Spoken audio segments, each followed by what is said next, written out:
Affirmative action should be used in universities. I believe that they should protect all citizens of races equally, and that additional measures such as affirmative action are necessary, even though the 14th Amendment prohibits states from denying equal protection of laws to other students, that they were very racist to African Americans, and that they never saw them as people but as property back then.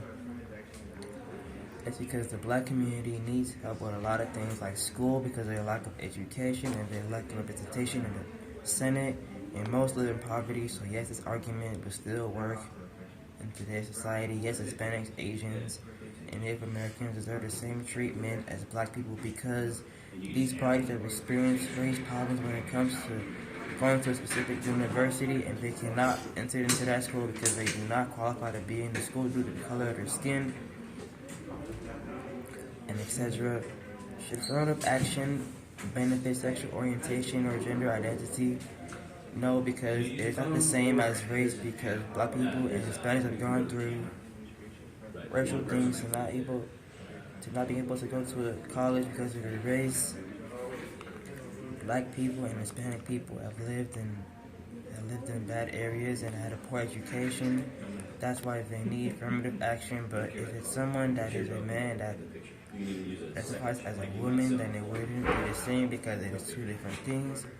Because a person can't enter a school because they don't qualify, because they're Hispanic or black, and they're looked down upon by colleges that they want to go to. Hispanic people, Asian people, and Native Americans all deserve the same privileges as black people because most of them live in poor areas and lack a good education, and the diversity in classrooms and universities enhances the educational experience of students from different backgrounds. Systematic efforts to prioritize diversity in college admissions can improve representation of historically excluded groups, and affirmative action helps these excluded groups to attend college because students of color such as African Americans, Hispanics, and Native Americans have been blocked to access college because of segregation, underfunding, and low family wealth, which is a result of students of color to low success rates, where colleges to admission them, and also making it hard for people of color to access top-tier classes of top-tier public and private colleges. The affirmative action attempts to fix these problems by sitting down with colleges and encouraging them to non-traditional factors that could make a student successful, but these are often overlooked by colleges. A white student could have most like that a parent who went to a particular college has a higher chance to succeed because they meet the college's criteria. While you look at someone that is an African American, they will tend to not meet the criteria because they have fewer resources and they lack the funds to meet the criteria, and they live in a low-income neighborhood. And color students face challenges like gaining access to higher education, and students of color are overwhelmed by academic selected colleges. But affirmative action can help students of color regardless of their privilege, wealth, and background, and they also have the chance to benefit from the advantages that the selected colleges provide because these low-income students of color can step into the middle class, and affirmative action combats against the effects of discrimination, those historically shut out of the system because of their race, ethnicity, income, or identity. For this reason, it is critically important that policymakers and legislators work to protect the use of race-conscious admission policies that happen across the country.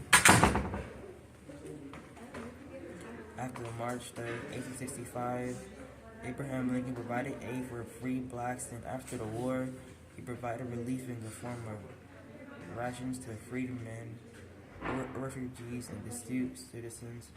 It provided health care to those without the financial assets to purchase it. It just adjudicated disputes, overturning other courts' discriminatory rulings, and in some areas established courts where free men could bring their complaints. The Bureau helped to facilitate the hiring of freedmen through the drafting of employment contracts, and the Bureau's most successful efforts were those to educate newly freed slaves in schools and universities. universities built especially for them which benefited them. Racial inequality in the United States stems partly from ongoing knock-on effects of past exclusion and discrimination. For example, white families have had more opportunities over generations to accumulate wealth. That wealth often aids middle-class whites as they go to buy their first home. The average white family today holds more than $170,000 in net assets, compared with just $17,000 for the average black family. In turn, middle-class black families tend to live in more disadvantaged neighborhoods than white middle-class white families. This affects where the children go to school and who they go to school with. Affirmative action helps to account for those historical and contemporary inequities and makes a difference in the lives of its beneficiaries. Attending an elite college improves future earnings for black and Latino students. In contrast, the information is unclear on whether attending an elite college makes a difference in future earnings for white, non-low-income, non-first-generation students. Scholars think this difference is because students or families with fewer resources are more likely to draw on the connections they make in college for future opportunities, compared with those parents can already provide with connections no matter where they go to college. And the black and Latino cannot have these things because they have low income and live in very poor neighborhoods, like the things that white people in the middle class have. Just how diverse learning environments shape educational experiences, if at all. We know the considerable benefits to all students of having a quorum of classmates of all races. It makes students more likely to socialize with peers of other races, which in turn seems to improve their intellectual engagement and performance. It even bolsters their leadership skills. Experiencing a diverse student body in college is associated with having diverse friendships, greater civic engagement, and positive racial things after they graduate. Does Brown versus Board of Education prohibit race-conscious affirmative action? No, the ruling does not prohibit taking race into consideration. Brown versus Board of Education was a landmark decision by the Supreme Court in 1954. It ruled that racial segregation in public schools was unconstitutional and separate is not equal. Oliver Brown, the plaintiff, filed a class action suit against the Topeka Board of Education because his daughter was denied access to their neighborhood school because it was an all-white school. The court ruled separate but equals was unconstitutional. The plaintiffs contend that segregated public schools are not equal and cannot be made equal, and that hence they are deprived of the equal protection of the laws. Brown versus Board of Education was decided in 1954. Affirmative action didn't exist as a policy until 1961 under President John F. Kennedy. In 2003, Grutter Justice O'Connor observed that 25 years after this case, the use of racial preferences will no longer be necessary to further the interests approved today. Will there ever be a point in time in which racial preferences are no longer needed? If not, should the court allow racial preferences to go on forever? I think racial preferences will be needed until such time our society has progressed to the point where justice is truly colorblind.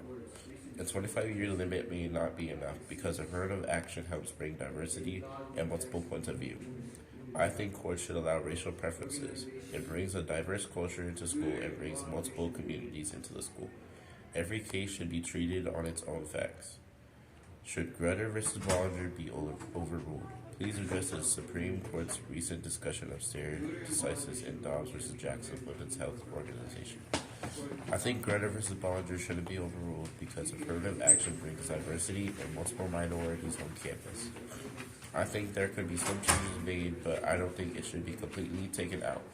Affirmative action has its pros and cons. The pros are that it brings diversity to campus, helps people out of poverty, and can bring more job opportunities to minorities. Cons that it can prefer certain minority groups over others, can be an expensive policy, and that it promotes stereotypes.